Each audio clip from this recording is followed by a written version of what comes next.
visto lo que ha mencionado Trump? O sea, diciendo de alguna manera Lima entre las ciudades más peligrosas. ¿Se coincide, digamos, con las cifras efectivas de que en Lima la tasa de homicidios por 100.000 habitantes es súper alta? Sí, es que, bueno, en lo que sucede en Washington, D.C. es un tema particular, dado que Estados Unidos tiene incidencia delictiva por diferentes motivaciones, ¿no? Es diferente a Lima. Acá en Lima la mayoría de homicidios son consecuencias justamente de temas de extorsión, que como no son bien gestionadas, bien atendidas por la policía, terminan en sicariato y en homicidios, ¿no? Allá los fines por los cuales suceden ese tipo de homicidios son distintos, ¿no? Allá hay muchos temas de psicopatía, de temas emocionales, de ira mal manejados, y por ende termina pasando esos homicidios, ¿no? No se habla entonces tanto de como organización criminalidad organizada. Hay pandillaje, por ejemplo, mucho pandillaje. Y justamente lo que se ha desbordado en Washington, D.C. Está muy relacionado con juveniles. Claro, y por eso ha puesto esta como toque de queda para menores de edad. Ajá, entre 15 y 16 años son la población criminal con mayor incidencia en homicidios hoy en día en Washington, D.C., que están teniendo posesión de armas ilícitas. Y ellos se están dedicando a todo ese tema de pandillaje. También mira, en verdad, el tema de los tiroteos masivos, yo lo atribuyo mucho más a un tema de salud mental, de psicopatía, temas emocionales, más que el tema de posesión de armas. Claro. Es un tema que se ve en Estados Unidos en general. Sí, pero cuando las concentraciones de picos delictivos se dan más en las metrópolis. Y algo que también se estaba criticando, y bueno, tiene un poco de concordancia por qué es que Trump ha salido a hablar, es que Washington, D.C. como tal está gobernado la alcaldía por una demócrata. Y normalmente, y en este caso también está sucediendo lo mismo, los demócratas abordan la política pública en temas de seguridad mucho más laxos. Lo ven más como un tema al criminal como una víctima en vez que como una persona que debe pagar las consecuencias de sus actos, ¿no? Entonces, también como obviamente Trump es republicano, también ha salido a hablar, Washington D.C. es donde él vive actualmente, entonces, y hay ese tema. También se ha escuchado al fiscal de Virginia, porque Virginia está muy cerca de Washington, D.C., criticar que el nivel de eficacia en sentencias es muy bajo, es 1/3. Entonces, por eso es que sentencias a los menores, porque hasta los 24 años se está tratando a los criminales como si fuesen juveniles. Entonces, que eso también se ha planteado, por ejemplo, para Perú. ¿Es una buena idea o no, tú como criminólogo? No, evidentemente no. ¿Por qué? Porque le estás dando penas más laxas a gente que ya es adulta, entonces no lo estás haciendo realmente pagar por las consecuencias, y eso tiene un impacto en el largo plazo. ¿Y siempre ha sido así en Estados Unidos? Al contrario, la mayoría de estados, es más, tratan a los criminales como adultos desde los 14 años. Eso en la mayoría de estados. Solamente las excepciones son Washington, D.C. y la mayoría de ciudades que están siendo gobernadas por un demócrata.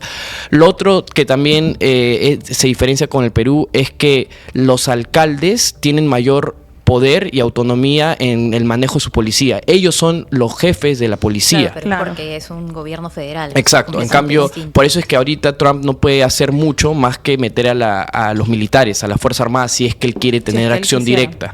Es la diferencia acá en Perú. Ahora, otra cosa interesante es, como decíamos al comienzo del programa, lo que se ha visto en el momento que se ha analizado el discurso de Trump a nivel contexto, ¿no? Viendo la foto grande, lo que han mostrado diferentes medios de Estados Unidos es que de hecho el crimen en Washington, como decíamos, ha disminuido. En realidad está la curva hacia abajo, la tendencia está bajando. ¿Es normal que un presidente utilice este tipo de retórica para hablar de seguridad y crear, digamos, esta amenaza, como dices tú? Puede ser un tema también de republicano contra demócrata, qué sé yo, pero ¿cómo lo lees? Es que el contexto delictivo en Latinoamérica, en Asia y en Estados Unidos son muy distintos. Yo considero que para Estados Unidos sí es una problemática, porque ellos pueden tener, como digo, incidencias delictivas mayor, menor, pero no es normal ver esas cifras en una ciudad en Estados Unidos. Como vuelvo a repetir, las metrópolis son donde se concentra mayor incidencia delictiva, pero no tanto como se está mostrando acá en Washington, D.C., a diferencia de Latinoamérica. Pero lo que sí es que se puede controlar en un corto plazo, porque los habitantes de Washington D.C. son 700,000, a comparación de los otros países, ciudades que él mencionó, ¿no? Perú, Exacto. México DF, Bogotá, que tienen millones. Donde además en Washington la curva, digamos, de crimen está así, en Perú está para arriba. Exacto. ¿No? El rumbo es otro. Ese es el tema, ¿no? Y ahí quiero volver a un tema que habías mencionado, Sebastián, que es importante. Por aquí, por ejemplo, Marco Benvenuto nos dice respecto al tema de las penas para menores, ¿no? Claro que no, dar penas a menores no resuelve nada. Habría que saber primero por qué estos menores no están estudiando una profesión. Menores de edad. Menores de edad. Pero yo sí me pregunto, Sebastián, ¿qué pasa con la gente que sí ve a muchos menores que pareciera que no hay vuelta atrás, ¿no? Que están metidos en el sicariato, que cometen crímenes bastante cruentos, que realmente empezaron con esto desde muy pequeños, lamentablemente, ¿no? Y obviamente en ese sentido no es su culpa, pero que ya a cierta edad, 15, 16, hay una responsabilidad de por medio. ¿Cómo ves esa situación? O sea, ¿no debería ahí sí aplicarse, digamos, unas penas mucho más duras? Y perdón, ahí un asterisco. Un caso peruano muy conocido que salió hace unos años es el caso del famoso sicario Gringallo, que era muy joven cuando fue capturado. Y de hecho le tocaría salir en los próximos años ya por además buena conducta, en fin, cosas que... Y sigue siendo una persona muy joven para aterrizar, digamos, a un caso local. Sí, bueno, aterrizando un caso local, como son dos realidades distintas, por ejemplo, cuando escuchamos que ellos en Estados Unidos se alertan por estos picos de incidencia delictiva o problemáticas en seguridad, inmediatamente ellos mencionan temas de mendicidad, ¿no? Que eso, los factores criminógenos que tienen relación con esos tipos de homicidios o de crímenes violentos. Acá en Perú no lo abordamos de esa manera. Por ejemplo, las municipalidades, ellos tienen el control de ciertos temas y aspectos de seguridad ciudadana, pero ellos ven el tema, por ejemplo, de los mendigos como algo que no tiene, ellos no llegan a analizar a profundidad los factores criminógenos que pueden tener relación directa y de un desenlace en crímenes violentos, llámese mendicidad, consumo de drogas, temas emocionales, temas psicológicos. Entonces, cuando los ves como dos cosas distintas, es que termina habiendo mayor casos como lo que me has mencionado de sicarios jóvenes y gente joven. ¿Por qué? Porque lamentablemente creo que es lo que hablamos un poco la vez pasada que vine, ¿no? Lamentablemente por temas populistas, los políticos dicen, hay que darles armas a los serenos o hay que poner más cámaras. Y cuando la seguridad ciudadana no se trata de eso, se trata de... ¿Tú no estás de acuerdo, por ejemplo, con que los serenos tengan armas? No creo que es una prioridad hoy en día, como te digo. Hay muchos casos, por ejemplo, hace poco se ha destapado lo que es los mendigos que se dedican a traficar a niños y utilizarlos para fines... Las municipalidades tienen todo el poder para controlar esas situaciones de raíz y ellos prefieren hacérselo de la vista gorda y entrar en esos debates que para mí no son prioritarios.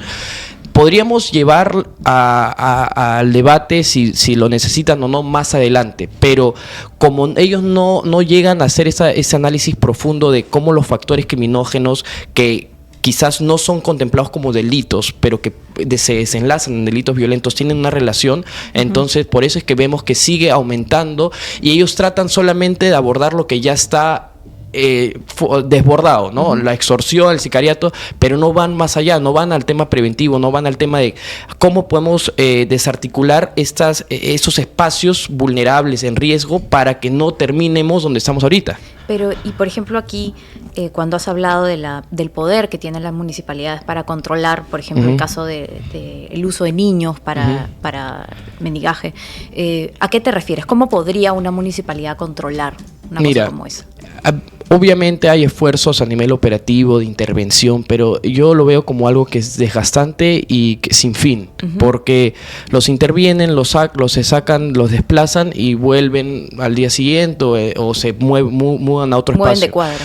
Pero yo creo que tienen que hacer programas sociales, que es algo que sí se da en Estados Unidos, programas de... Porque realmente... Pero manejados por las municipalidades. Claro, las municipalidades tienen esos espacios, pero no lamentablemente lo hacen muy protocolar, muy como para cumplir, ¿no? Mira, tenemos nuestro espacio para jóvenes para que hagan deporte, pero es algo muy, muy superficial. Si realmente ahí eso es inversión en seguridad. Inversión en seguridad no solamente, no es que digan no inviertan en patrullaje, no inviertan en cámaras, pero tienes que, no solamente es eso, y no solamente es invertir y decir ya cumplí, sino realmente tener un plan estructural donde tú comprendas por qué es que se manifiestan estas conductas delictivas. No estoy tan segura, o sea, lo entiendo desde el punto de vista federal en Estados Unidos, que además funciona diferente, pero las municipalidades en Perú, por estatuto, tienen 2 o 3 objetivos.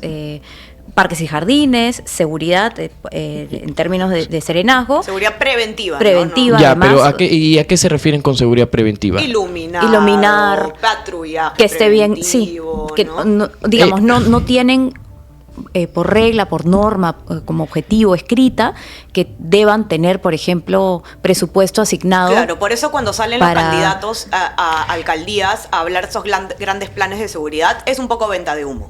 No, es que, por eso te pregunto. Hay cosas que las municipalidades en Perú, digamos, no están facultadas a hacer. Toda la facultad, solamente que ellos prefieren no, porque como conlleva un esfuerzo, prefieren no hacerlo. Pero en toda la autoridad no escapa de su marco operativo, de su marco municipal, porque también tienen una sección de atención al vecino, de trabajo social, y ahí es donde puede entrar a tallar. Es que no se tiene que llamar eso para seguridad ciudadana, puedes llamarlo trabajo social o para el departamento al que pertenezca, pero si tienes esa lógica de cómo yo puedo abordar la seguridad desde mi distrito, utilizando todas las herramientas, ellos tienen todas las facultades para hacer ese tipo de trabajo. Si no, ¿a quién se lo vas a pedir? ¿Al Ministerio de Justicia, al Ministerio?